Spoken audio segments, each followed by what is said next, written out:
Na wasalimia nyote kwa upendo mkuu wa Mungu katika Kristo Yesu. Naomba tukumbuke kwamba kwa ujumbe uliopita kwa kichwa cha sikukuu za Mungu, tuliahidi kwamba tutaendelea na huo ujumbe huku tukionyesha maelezo ya undani zaidi ya kila sikukuu, tukitoa ujumbe wa kila sikukuu yakiwa ni maelezo ya undani ya maana yake ya kiroho. Hii inanena kwa sababu watu wengi wanatunza hizi sikukuu wasielewe maana yake.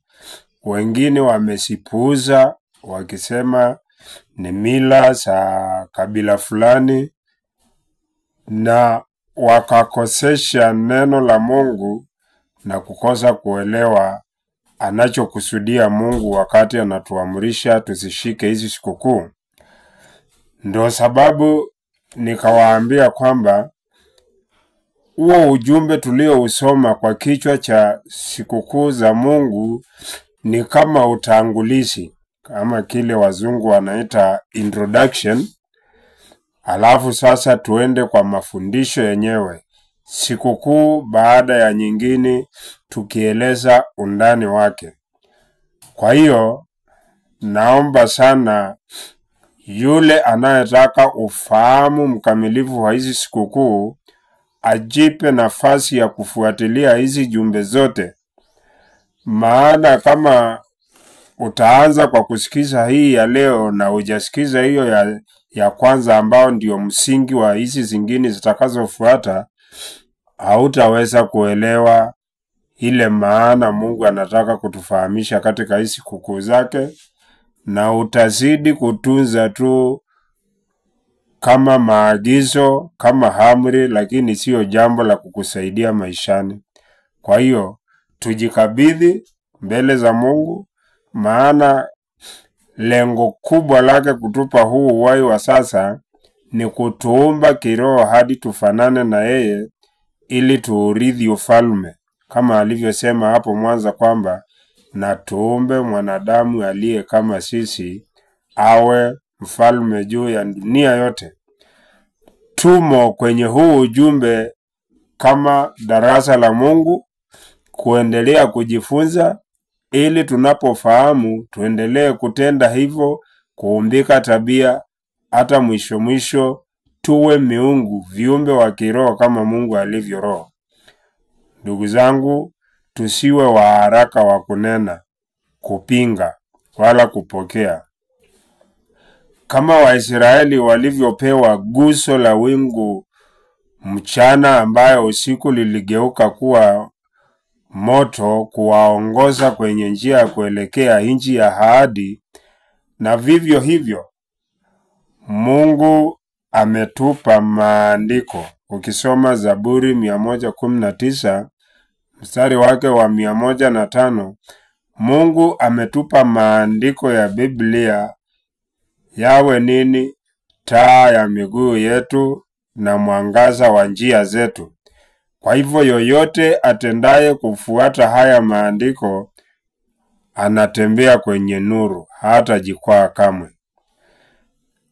Kabla sijaingia kwa ujumbe wetu wa leo ambao ni mwanzo sasa wa kutembea kupitia hizi sikukuu zote, nimeona baadhi ya wale waliosikiza ujumbe wa juzi huu wa sikukuu za Mungu, wengine wanapinga vikali wakisema hakuna mahali Mungu ameagiza watu washike sikukuu, ilhali tulisoma maandiko.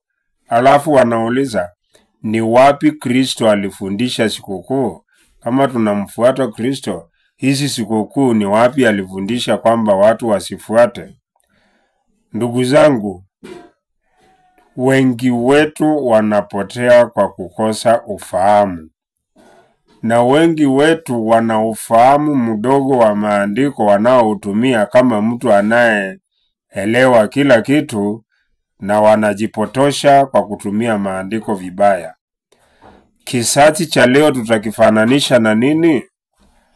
kinafanana na mtu aliyeingia sinema akakuta ni kama imeendelea iko katikati, akaiangalia mpaka mwisho, ameona waigizaji wale wanaoitengeneza, mtu anakimbia anajificha, wengine wana silaha wanamfuata, asielewe walianzia wapi. Niwaulize ndugu zangu, huyu mtu hiyo sinema ikishaisha atoke kwa sinema aende kuwaeleza watu vile ilivyokuwa? Ataieleza kikamilifu? Kubaliana na mimi, hapana. Kwa nini? Maana hakujua ilikoanzia, alikuja ikiwa imeendelea mpaka katikati. Atabahatisha tu kueleza, na akijaribu kueleza sana, ukweli ni kwamba kuna sehemu zingine atadanganya. Naongea juu ya nini? Wengi wanaomcha Mungu wanataka kuhubiri mambo ya Kristo Yesu, wanataka kupinga mambo ya sikukuu za Mungu, wanataka kupinga agano la kale, wengine wanataka kuihubiri, lakini hawajakubali ile taa ambayo ni mwongozo wa maandiko ya waeleze kuwafundisha hata wawe na ufahamu wa maana ya hizi sikukuu, ni kwa nini Mungu alizitoa, kwani kulifanyika nini hapo mwanzo hata kuwe na haja ya kuamrisha ama kuweka na kuamrisha hizo sikukuu. Wengi wasikikosa kuyaelewa hayo kwa sababu aidha hawana nafasi ya kusoma maandiko ama hawayaamini, basi wanapinga tu juu. Hapana, haiko hivyo. Kristo alisema imani, wokovu, dhambi, lakini ukimuuliza dhambi ni nini, hawezi kukueleza. Neema ya Bwana maana yake ni nini, aelezi, lakini anafundisha watu neema. Atafundisha kweli? Ni kwa sababu hii Mungu amenifunulia kuwatangazia ukweli wake kuhusu hizi sikukuu, tukionyesha alikoanzia kusiweka Mungu, alikuwa na sababu gani, zinafundisha nini na zinatuelekeza wapi. Hebu sasa tuanzie kwa kuweka msingi kupitia kwa ujumbe wa leo unaoitwa mpango wa Mungu. Na wakaribisha nyote, mimi ni James Mutulu. Tukisoma kwenye maandiko ya Mungu, na nikiwakumbusha vizuri sana hasa wale wanaokimbilia kupinga mambo, kwamba neno la Mungu ni uhai wa Mungu. Neno la Mungu ni akili ya Mungu, ni maisha ya Mungu. Na kwa vile alituumba tuishi kama yeye, anatufundisha kupitia kwa hayo maandiko. Eleweni vizuri sana kwamba kama vile wewe mwenyewe hakuna mtu awezaye jua mambo ya ndani ya moyo wako usipomueleza, na vivyo hivyo Mungu amenena vizuri sana kwamba mwanadamu wa kimwili, kabla Mungu hajampa roho yake ya kumwezesha kuyafahamu yaliyo ndani ya moyo wa Mungu, hawezi kufahamu hata kidogo. Maana ananena hivi, kumbuka tunaingia kwenye ujumbe wa mpango wa Mungu, lakini lazima tuweke msingi wa kueleweka. Wakorintho wa kwanza sura ya 2 mstari wake wa 13, Mungu anasema vizuri sana kwamba nayo twanena si kwa maneno yanayofundishwa kwa hekima ya kibinadamu.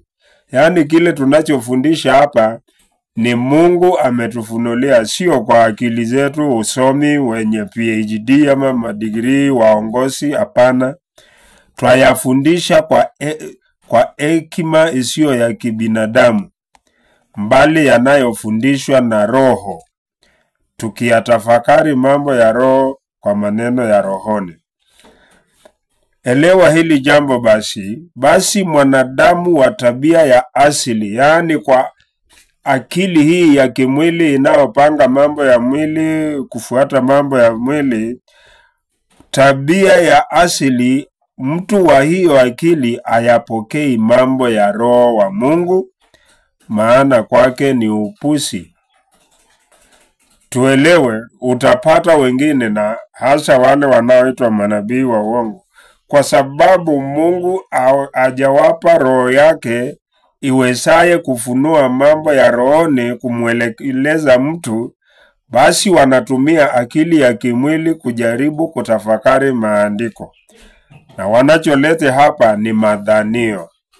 Wanafundisha mawazo ya akili zao, wakiyapakapaka juu maandiko, na hao ndio watu wenye upinzani wa kila kiitwacho Mungu. Maana si wao, ni roho wa shetani, kama wa Efeso 2:2 asemaye, roho yule atendaye kazi katika wale wasiotii amri za Mungu, yaani waasi. Naamini wewe sio mmoja wao. Wewe ni baadhi ya wale wamejikabidhi mbele za Mungu katika Kristo Yesu awafundishe. Basi tukiyaelewa hayo, tunyenyekee na tufuate ili guso litakalo tuongoza hadi tuingie katika ufalme. Guso ambao ni hili neno ninalowasomea. Basi tujue mpango wa Mungu ni gani ulioleta hata akafikia kutupatia sikukuu zake na kutuamurisha tuzitunze. Maana ni wale wenye ufahamu ndio watakaoweza kuzitunza katika roho na watafaidi kutoka kwenye mafundisho yake. Basi mpango wa Mungu ni upi? Kumbuka, ni yeye atatufundisha, sio sisi tutaongea madhanio ama mafundisho ya kidunia. Hebu tuende katika Injili ya Yohana, Injili sura ya 1 na mstari wake wa 1. Mungu huyu hapa akianza ufunuo wa mpango aliokuwa nao kabla ya kuumbwa misingi ya dunia. Tuusikize ndugu zangu, na Roho wa Mungu atutangulie kutufunulia na kutuelewesha. Hapo mwanzo, Yohana Injili 1 kuanzia mstari wa 1. Hapo mwanzo kulikuweko neno, nayo neno alikuwa kwa Mungu, naye neno alikuwa Mungu. Haya, hapa kunao mwanzo ambao wengi wetu hawajai kujua ni fungu gani katika maandiko inayonena mambo ya kale kabisa, mambo yaliyo ya kale kabisa kushinda mengine. Tukisoma tunaona hapa mwanzo Yohana hao nena ni wakale zaidi kushinda ule mwanzo tunaosoma katika kitabu cha Mwanzo. Ni kwa nini? Hapa anasema mwanzo kabisa. Huu mwanzo tunaona waliokuwemo kabla hakujakuwa kitu kingine chochote. Kulikuwa na neno. Neno alikuwa kwa Mungu, na huyo neno alikuwa Mungu pia. Najua ni jambo ambayo kwa wanaojaribu kufikiria kimwili inachanganya. Huyo neno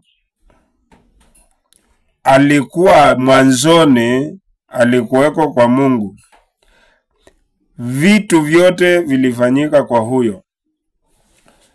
Tukiangalia hapa, hatuoni malaika, hatuoni milima, hatuoni miti, hatuoni ardhi, hatuoni mawingu. Tunaona mwanzo kabisa hapa inaonekana ni kabla hakujaumbwa chochote, Mungu alikuweko, maana tunajua Mungu ni wa milele. Basi tunataka kuanzia hapa ili tuweze kufuatilia mpaka tuje kufikia maana ya hizi sikukuu, na uone ni kwa nini inakupasa usitunze. Basi mtu yoyote anayetaka kufuata neno la Mungu, tutembee na yeye kuanzia hapa. Hapa tunaona wawili tu wanaoishi. Neno ambaye alikuwa pamoja na Mungu na alikuwa na Mungu tangu mwanzo na alikuwa Mungu. Ukisoma mahali kwingi, maana siwezi enda kwa undani sana, hiyo ni jambo ambalo tutalinena kwenye jumbe zingine, utaona kwamba tangu mwanzo pale yule anayeitwa Bwana Mungu ndiye yule anayeitwa neno hapa. Ni mambo tutayaona kwa undani tukichunguza kwa maandiko mengine. Na yule anayeitwa Mungu aliyekuwa na neno ni yule ambaye kwa Agano Jipya alikuja kufanyika Baba Mungu, na neno Mungu ni yule aliyekuja kufanyika kuwa Kristo. Maana ukisoma hapo Yohana akionyesha, anasema Yohana hapo 1:14, naye neno alifanyika mwili akawa Kristo Yesu, akakaa kwetu, nasi tukauona utukufu wake, utukufu kama wa mwana pekee atokaye kwa Baba, amejaa neema na kweli. Ninachotaka kusema ni hiki: Mungu ni jina la jamii ambayo ndani yake kunaye neno anaitwa Bwana Mungu, na Mungu hao wawili wanashiriki hilo jina la Mungu.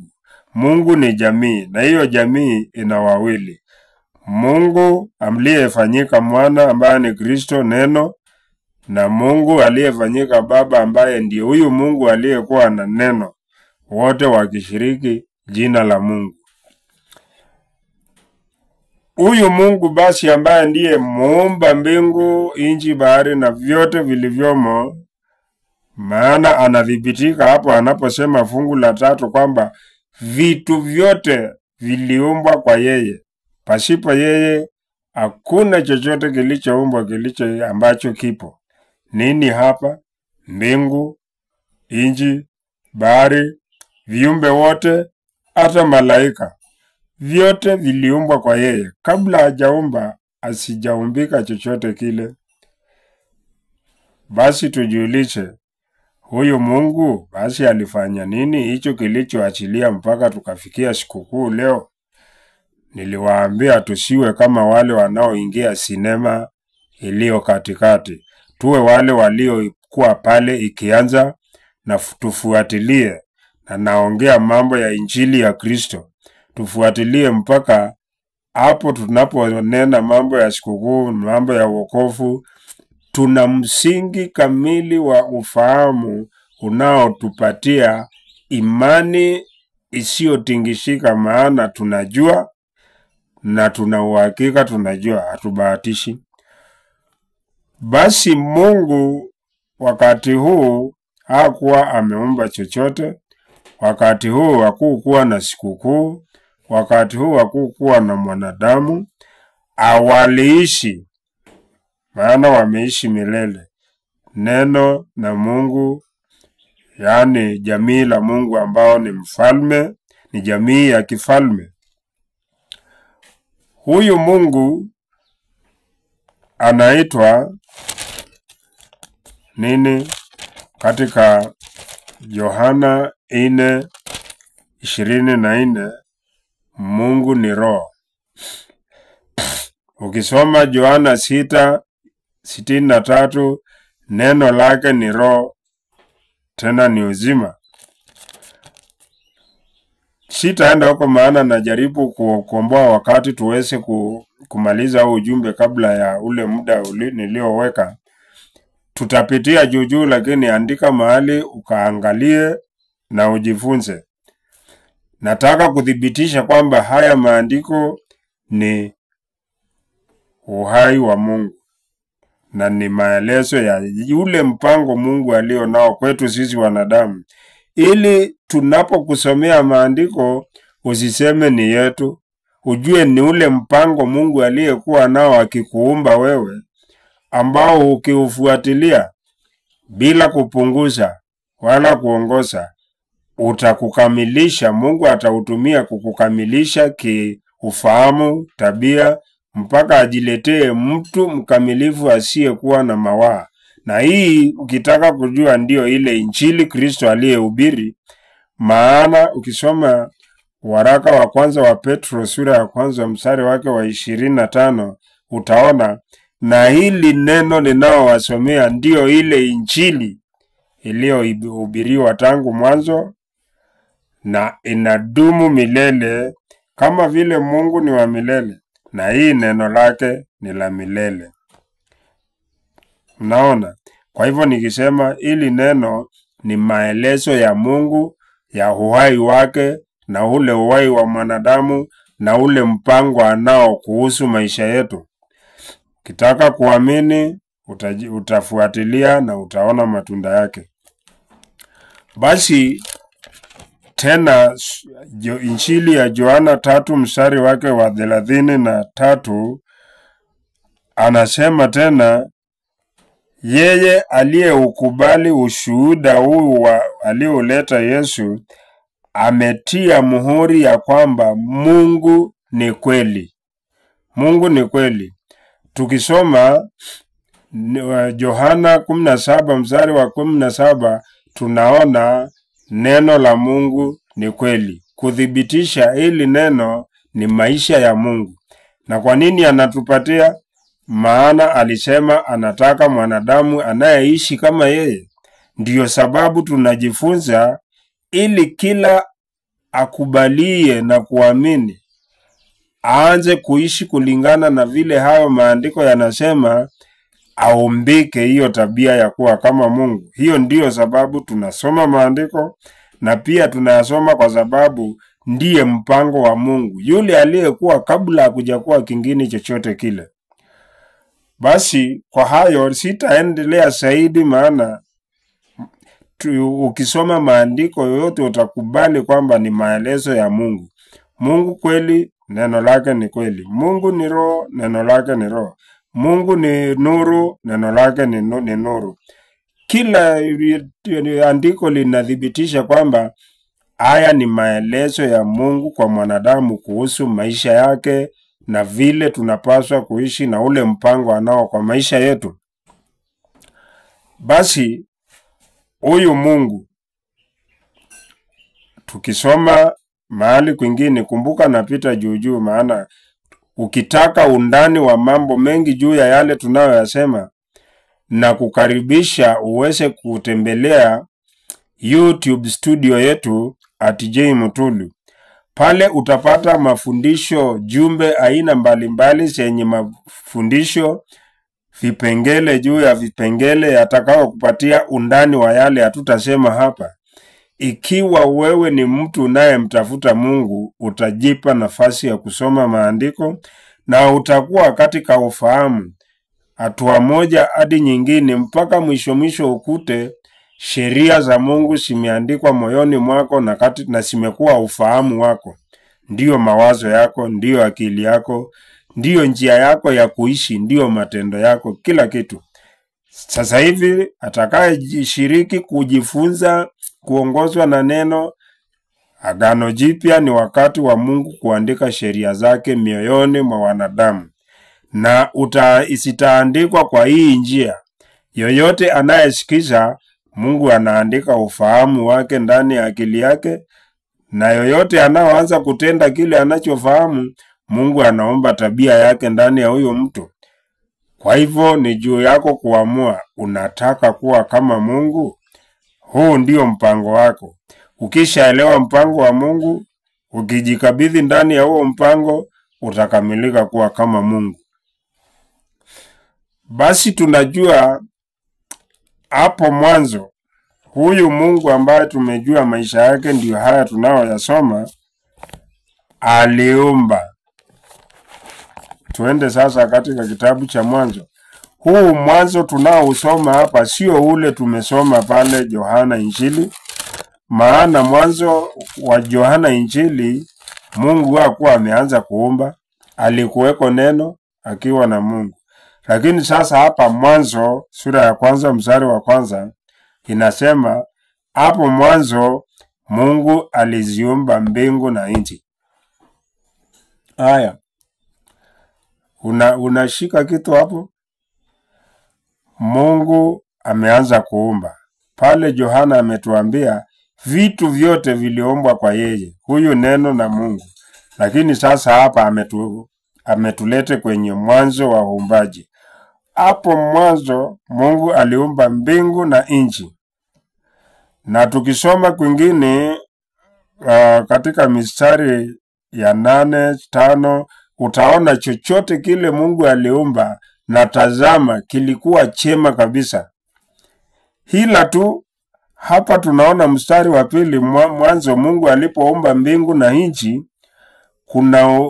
inaonekana alikaa muda kabla hatujakuja kwenye sura ya 2 inayosema nayo nchi ilikuwa ukiwa tena utupu na giza lilikuwa juu ya uso wa vilindi vya maji. Roho ya Mungu akatulia juu ya uso wa maji. Mungu akaanza kusema na iwe nuru. Hapa kuna kitu ambao watu wengi wasipounganisha maandiko vizuri hawaelewi. Mungu aliumba dunia yenye ukiwa, yenye imejawa na giza, dunia tupu. Hata aanze kuagiza nuru hiwe. Mungu ni nuru. Alichokiumba ni chema. Ni nini kilifanyika hata dunia iwe ukiwa, imejawa na giza, yani iko kwenye hali ya kuharibika?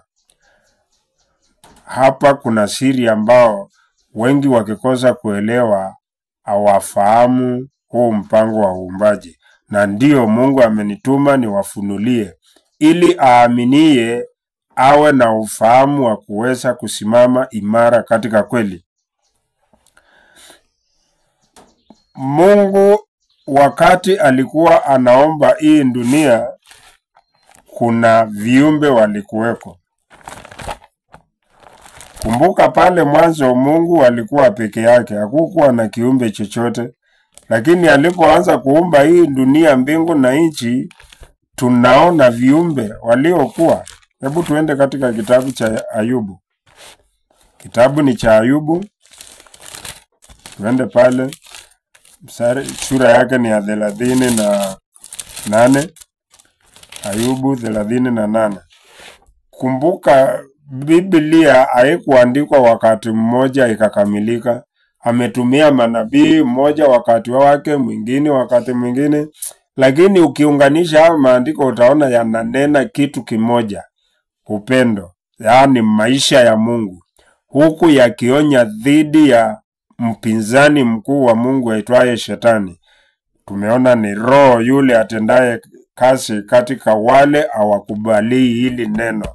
Maana Mungu anaongea na wewe. Ukiona una akili ya kutotii haya maandiko, jua umejawa na akili ya mpinzani, Shetani.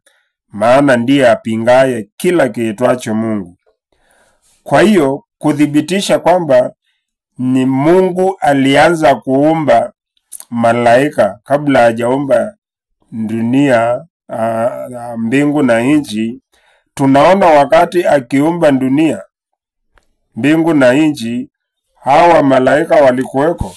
Na kwa vile pale mwanzo tuliona malaika hawakuweko, alikuwa Mungu neno na Mungu yule mwingine, basi ni wazi kwamba hawa malaika waliumbwa. Tutaona vile waliumbwa. Anasema Ayubu ndiyo alikuwa anajionyesha kujua zaidi na mambo mengine kama hayo. Mungu akamwambia, ni nani huyu atiaye mashauri giza kwa maneno yasiyo na maarifa? Na Mungu hapa haongei na Ayubu, anaongea na wewe. Wewe unayepinga maandiko kusema haiwi hivi, ilikuwa hivi. Wewe ni nani unayetaka kutia giza kwenye ufahamu Mungu akifunulia watu unasema sivyo? Wewe anakuuliza, ulikuwa wapi wakati, mstari wa 4, ulikuwa wapi nilipoweka misingi ya nchi? Wakati nikiumba ulikuwa ndio uanze kupinga ninachofundisha hapa? Sema kama ukiwa na ufahamu. Unajua ni nani aliyeamrisha vipimo vyake kama ukijua? Au ni nani aliyenyoosha kamba juu yake akiweka misingi? Misingi yake ilikazwa juu ya kitu gani? Au ni nani aliyeliweka jiwe lake la pembeni? Wewe unayepinga kile Mungu anaeleza katika haya maandiko. Ulikuwa wapi? Ulikuwa akiumba? Ulijua alitumia nini? Alipima misingi gani? Ni kitu gani kinafanya maji yafike kwenye mpaka na yasifuke? Ni upepo unatoka wapi? Wewe unayepinga maelezo ya Mungu kuhusu uumbaji wake, ulikuwa wapi alipoumba? Lakini akaonyesha mstari wa 7. Wakati akiumba dunia ilikuwa rembo sana mpaka hapa tunaona viumbe. Mstari wa 7 hapo Ayubu 38. Hapo nyota za asubuhi zilipoimba pamoja na wana wote wa Mungu walipopiga kelele kwa kufurahi. Hawa viumbe wanaoitwa nyota na ni wana wa Mungu walifurahia walipoona Mungu akiweka misingi ya dunia. Hiki ambacho sisi hatukuweza kuona, Mungu anatuuliza tulikuwa wapi? Hawa viumbe walikuwa, maana walifurahia kuona ikiumbwa. Baadaye aliweza kumfunulia Isaya akasema hivi. Mwanzo amesema dunia ilikuwa imejawa na giza na ukiwa. Lakini Isaya akafunuliwa kuonyesha kwamba Mungu hakuiumba ikiwa ukiwa. Mungu aliumba iwe nini? Isaya 45 mstari wake wa 12. Mungu anasema hivi, mimi nimeiumba dunia, nimemuumuluku nimemuumba mwanadamu juu yake. Mimi, naami, mikono yangu mimi imesitanda mbingu na jeshi lake lote. 18. Anasema,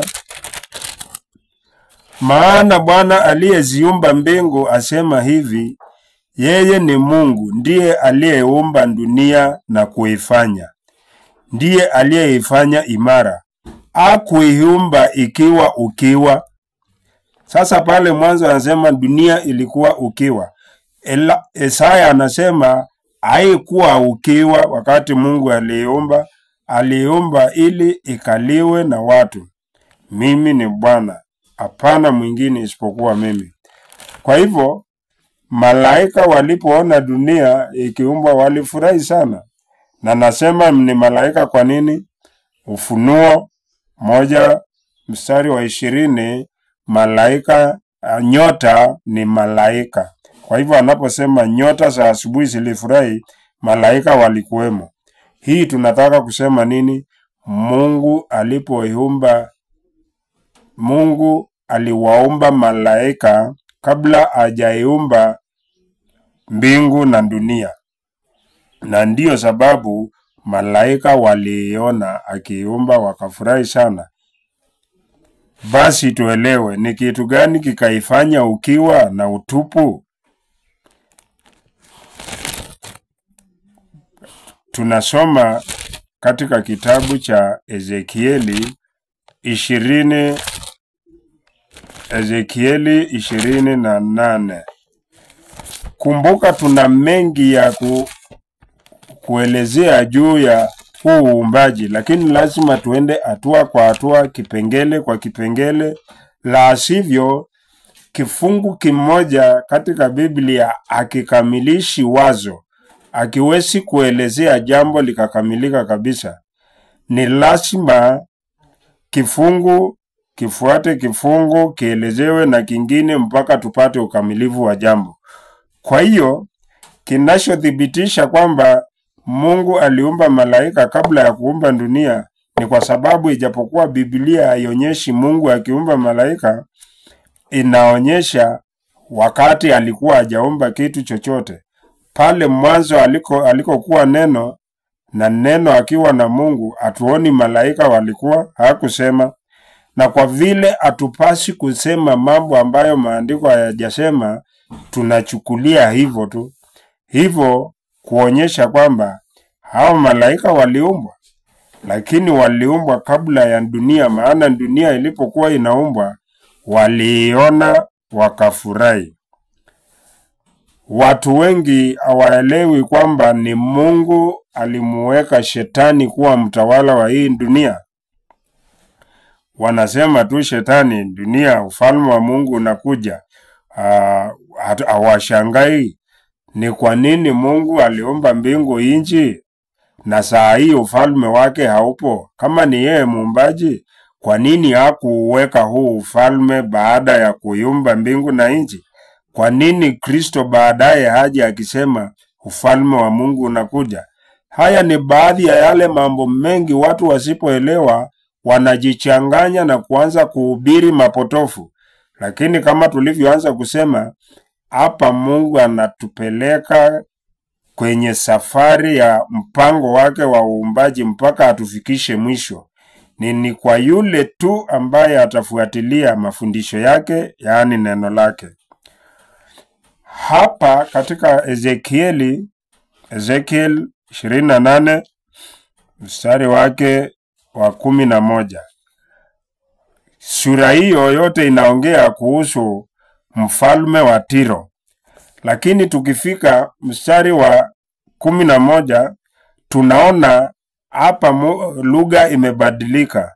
Ijapokuwa anataja mfalme wa Tiro, kiumbe anayetajwa hapa sio ule wanadamu, mbali ni yule Mungu, ile nguvu inayofanya kazi ndani ya moyo wake. Na tunajua nguvu ya huyo mfalme ilikuwa ni ya shetani. Kwa hivyo hapa ameanza kuongea juu ya shetani aliyejawa akili ya mfalme wa Tiro. Tunajuaje? Sikiza. Sura 28 ya Ezekieli mstari wa 11. Tena neno la Bwana likanijia kusema, mwanadamu, umfanyie maombolezo mfalme wa Tiro.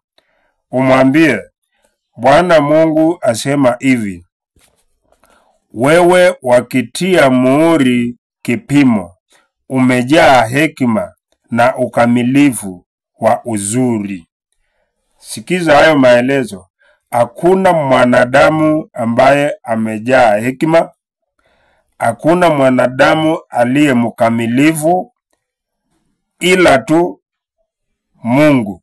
Na huyu kiumbe ni nani anayesemekana ni mkamilifu, ametia ukamilifu wa uzuri?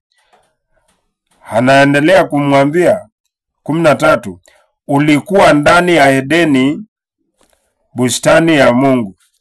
Kila jiwe la thamani lilikuwa kifuniko chako, hakiki na yakuti, manjano na almasi na zarubadi, shahomu na yaspi na yakuti, sinimanawi. Yaani ukiangalia hapo mawe ya urembo yaliyo kwenye kiti cha enzi cha Mungu. Ukisoma Ezekiel 1:25-26 hadi 7, usome Ufunuo 1:14 hadi 16, utaona kiti cha Mungu cha enzi kimesungukwa na hayo huu urembo unaotajwa hapa. Kudhibitisha huyu kiumbe alikuwa wapi? Tusikize. Amepambwa na hayo mazuri yalitengenezwa wakati gani? Siku ile aliumbwa. Anasemekana hivi vitu vyote viliumbwa kudhibitisha kwamba huyu ni kiumbe aliumbwa na Mungu. Lakini ni mwanadamu? Hapana. 14, wewe ulikuwa kerubi. Sisi sote tunajua makerubi ni akina nani? Si ni malaika. Kwa hivyo huyu ni kerubi. Wewe ulikuwa kerubi mwenye kutiwa mafuta, ufunikaye. Nami nalikuweka hata ukawa juu ya mlima mtakatifu wa Mungu. Ufunuo 17 mstari wa 8, mstari wa 7, 17, mlima ni ufalme. Kwa hivyo huyu kerubi ambaye ni malaika alikuwa katika ufalme mtakatifu wa Mungu. Unatembea huku na huku katika ya mawe ya moto. Hata waleo ukiangalia mbele ya kiti cha enzi cha Mungu, kuna moto ya wakayo yanatoa mwangaza. Ulikuwa mkamilifu katika njia zako tangu siku ile ulipoumbwa, hata uovu ukaonekana ndani yako. Ninachotaka kusema kwa kifupi kukomboa wakati ni kwamba huyu malaika anayetajwa hapa ndiye aligeuka kuwa shetani. Alikuwa Lucifer, yaani mleta nuru, malaika wa nuru. Na Mungu alipomaliza kutengeneza mbingu na nchi, aliwaweka hawa malaika juu ya kiti cha enzi hapa duniani, ukiwa ni ufalme wa Mungu. Maana anasema alikuwa juu ya ufalme mtakatifu wa Mungu. Mlima tumeona, ukisoma Ufunuo 17, mlima ni ufalme. Kwa hivyo alikuwa juu ya ufalme mtakatifu wa Mungu, akitembea juu ya utakatifu huo, utukufu ambao njia zake zilipambwa na mawe ya moto. Na hiyo ndio ukisoma mstari wa 13, alikuwa ndani ya Eden, bustani ya Mungu. Hii Eden inayotajwa hapa sio ile ya wakati wa Adam, maana wakati huu Adam alikuwa hajaumbwa. Adam hakuona ufalme wa Mungu hakuona dunia ikiwa ufalme wa Mungu, ikiwa takatifu, imepambwa juu ya mawe ya moto. Eden ya Adam haikuwa imepambwa hivi. Kwa hivyo huu ni wakati kabla mwanadamu hajaumbwa. Huu ni wakati wa malaika. Ninachotaka kuwajulisha ni kwamba Mungu alipoumba mbingu, nchi, bahari na vyote vilivyomo, hii dunia ilikuwa ni sehemu ya ufalme wake, ufalme wa kiroho, ikijawa na utukufu wa Mungu, ikitawaliwa na malaika watakatifu ambao mkuu wao alikuwa ni huyo Lucifer, kerubi mkuu, na ilikuwa inaongozwa kulingana na sheria za Mungu. Na kiti cha enzi cha Mungu kilikuweko, ndicho alikuwa anakalia huyu Luciferi, huyu kerubi. Nilianza kusema wengi wetu hatujui ni kwa nini shetani ndiye mtawala wa dunia ya leo. Ni kwa nini huu ulimwengu unatawaliwa na shetani kama inavyoonyesha katika Waefeso 6:12. Ni kwa sababu Mungu alipomaliza kuumba mbingu na nchi, aliwaweka malaika waendelee kuitawala. Na waliitawala kwa utakatifu, kikiwa ni kiti cha enzi cha Mungu, ardhi ikiwa ni sehemu ya ufalme wa Mungu. Lakini hapa tunaona kitu kilichotendeka. Nini?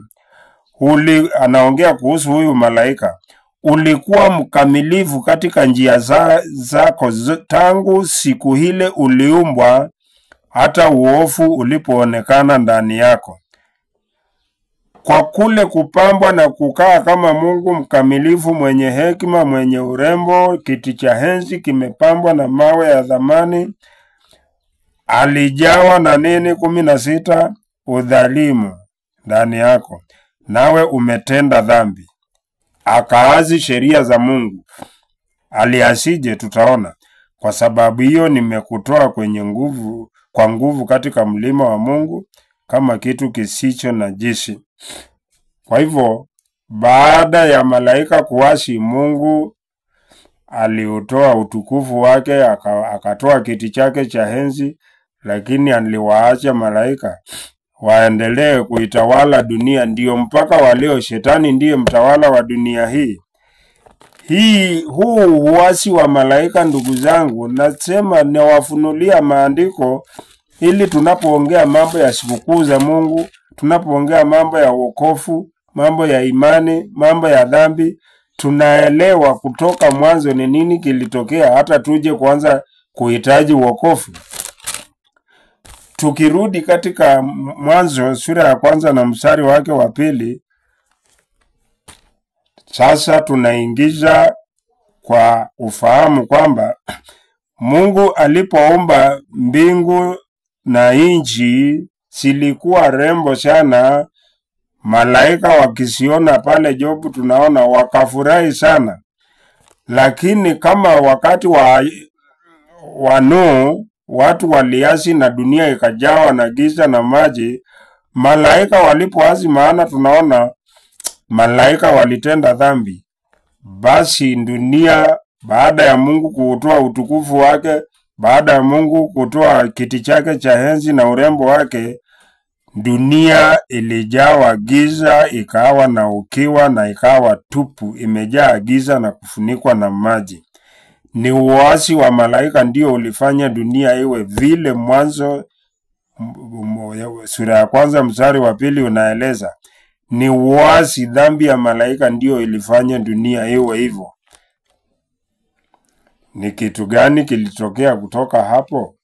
Maana kusudi la Mungu, na mpaka wa leo kusudi la Mungu ni kuhifadhi ufalme wake hapa duniani. Mungu alianza mpango wa urekebishaji. Ndiyo sababu alituma roho yake. Hapa tunaona roho ya Mungu ilitulia juu ya vilindi vya maji.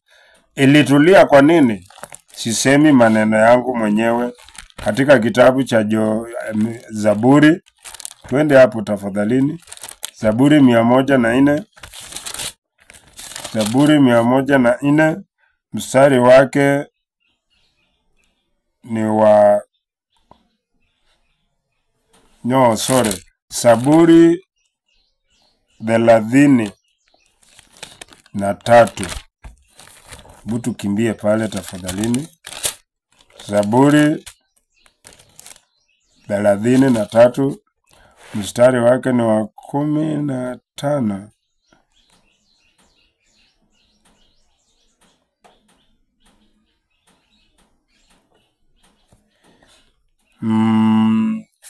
Kidogo ninapotea, lakini ni Zaburi 104 inayosema waipeleka roho yako, unaituma roho yako na vinaumbwa, unaufanya upya uso wa nchi.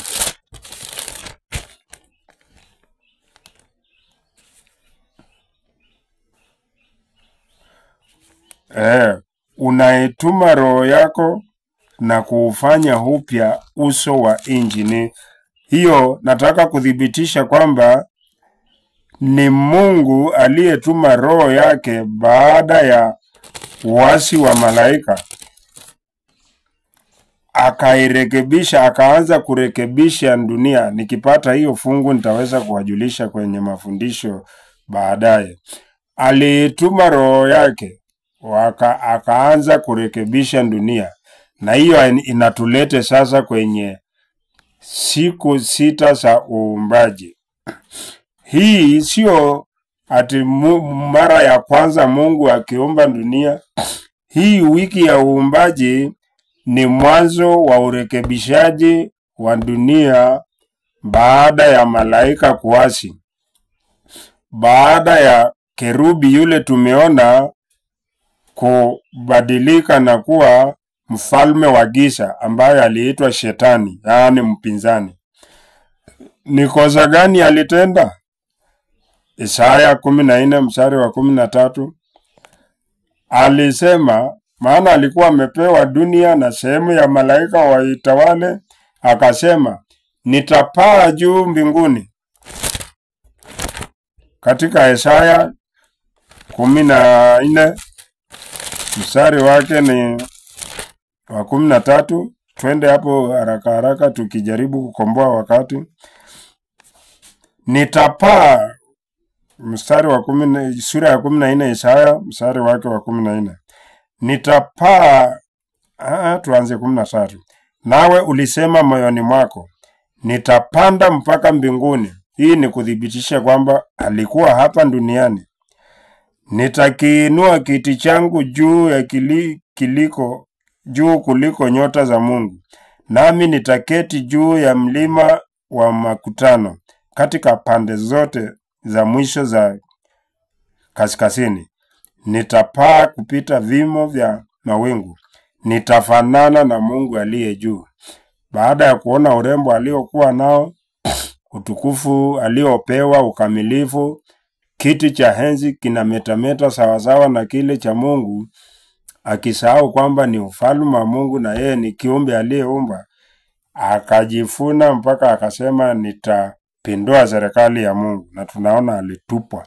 Akitupwa ndio Mwanzo 1:2 akakuta dunia imejawa giza na maji.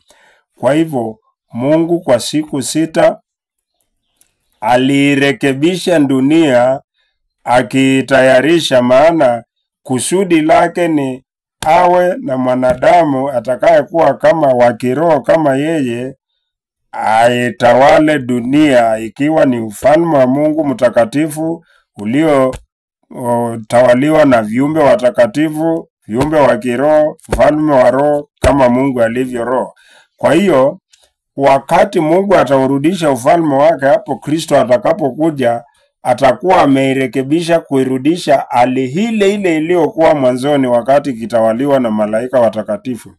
Ilikuwa imejawa utukufu, barabara zake zilikuwa mawe ya moto, kiti chake cha enzi kilikuwa Luciferi akikaa juu ya hicho kiti akiwa malaika kerubi mwenye kufunika.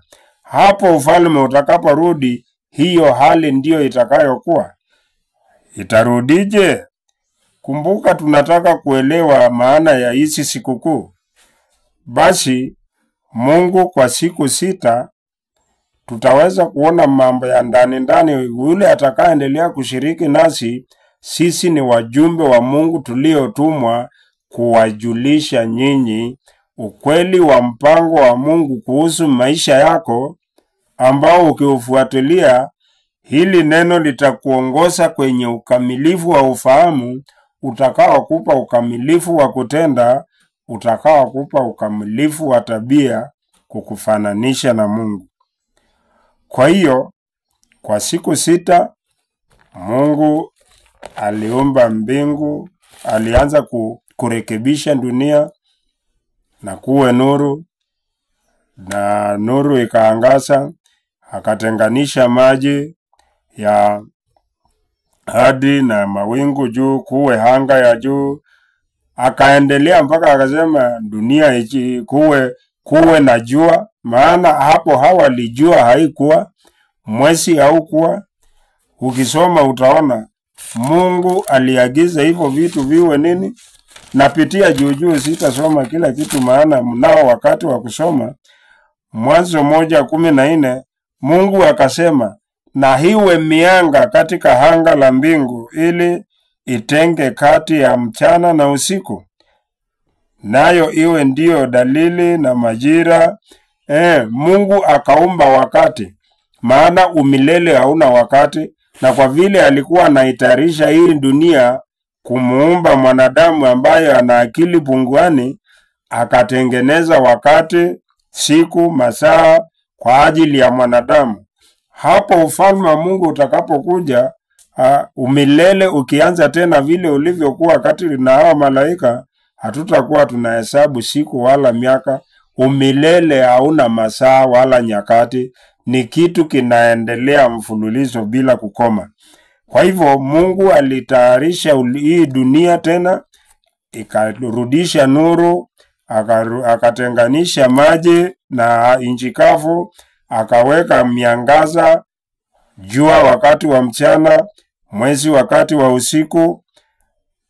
Alipomaliza uumbaji akatengeneza, akaumba wanyama. Tukisoma hicho kifungu cha kwanza, akaumba mimea, chakula kile mwanadamu atakachotumia pamoja na wanyama, kila kitu. Alipomaliza kutayarisha dunia, kuirekebisha kutokana na uharibifu ulioletwa na malaika, hapo mstari wa 26 akamuumba mwanadamu, akampa maagizo. Alafu mwisho kabisa anasemekaje? Mwanzo sura ya 2. Alipomaliza kabisa alifanya nini?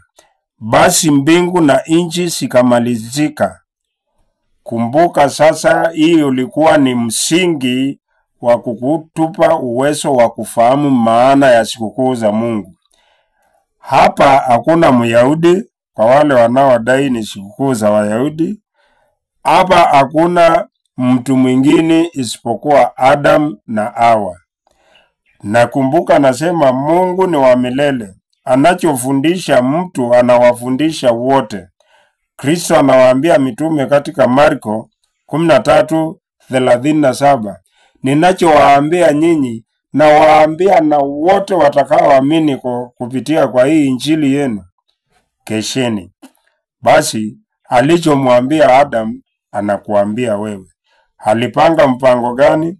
Mipango yake kwa wanadamu. Hapa hakuna kabila yoyote, kuna Adamu na Hawa. Basi sura ya 2 mstari wa 1. Basi mbingu na nchi zikamalizika na jeshi lake lote, na siku ya 7 Mungu alimaliza kazi yake yote aliyoifanya.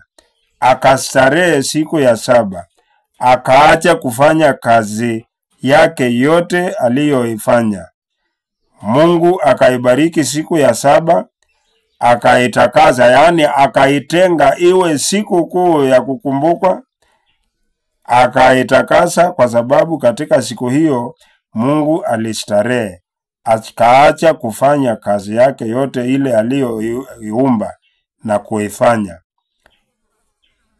Basi hivyo ndivyo vizazi vya mbingu na nchi zilivyoumbwa. Uliweza kuelewa hivyo? Wewe naamini, najua ni baadhi ya wale wanaofikiria tu Mwanzo sura ya 1 ndio mwanzo wa uumbaji. Lakini mwanzo ulikuweko pale Mungu alipokuwa peke yake. Tumeona vile alianza kuumba hapo mwanzo. Tuliona vile aliweka malaika, ufalme wake ukiwa duniani. Tumeona vile malaika waliasi. Tumeona vile Mungu sasa ameirekebisha dunia kuitayarisha kwa ajili ya mwanadamu, na amemuumba mwanadamu, amemweka ndani yake, na akaweka hii siku ya 7 ambayo ni Sabato. Huu ujumbe ndugu yangu, kama umeufuatilia, umekutayarisha sasa kuanza kujifunza undani wa sikukuu za Mungu. Ikianza sikukuu ya kwanza kama vile tuliona Walawi 23 mstari wa 1, siku ya 7 Sabato ndio sikukuu ya kwanza, na ndio ujumbe utakaofuata sasa tutaanza nayo. Ina maana gani Mungu kuitenga hii siku, kupumzika, kustarehe ndani ya hii siku? Ina maana gani? Unataka kujua maana ya kiroho, na uache ujinga, upofu wa kunena mambo ya Wayahudi, mambo isijui ya kabila gani, mapokeo ya wanadamu. Utakubali kufuata mpango wa Mungu kama anavyokueleza katika neno lake. Basi huu ni msingi, na kumbuka, usipoelewa tulichoanza kusema katika sikukuu za Bwana, usipoelewa tunachokisema kuhusu nilichokupatia sasa, ambacho ndio ujumbe wa leo unaoitwa mpango wa Mungu, tumeuanza tayari. Usipofuatilia huwezi kuelewa siri za Mungu, huwezi kujielewa, huwezi kuelewa maana yako ya kuwa katika haya maisha. Na hakika kwa kupuuza mwangaza, nuru itakao kuongoza hadi pale, kwa kuipuuza, Adamu aliambiwa hakika utakufa.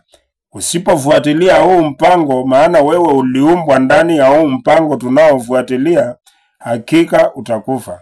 Ukifuatilia hili neno, ndio guzo litakao kuongoza kutoka pale mwanzo hatukuwa mpaka wakati huu tulipo, hadi ituingize kwenye ufalme wa Mungu, na tutakuwa tumeumbika kuwa kama Mungu, maana Mungu yuko vile neno lake linavyosema. Ndugu zangu, huu ndio mpango wa Mungu kwa ajili ya maisha ya wanadamu wote, sio Wayahudi, sio nani, wanadamu, wana wa Adamu wote, ambao sasa Ujumbe wa leo umetulete mpaka siku ya Sabato. Ujumbe unaofuata ni ina maana gani hii siku ya Sabato? Unataka kujua? Karibu sana. Kwa hiyo huo ujumbe unaokuja huo next time, yani wakati ujao. Kwa sasa tumeweka msingi wa mpango wa Mungu, sio Wayahudi, mpango wa Mungu kuhusu maisha yako. Utaiamini Injili? Heri asikiaye na kuamini. Neema ya Mungu iwe naye kuanzia sasa na hata mwisho wa wakati.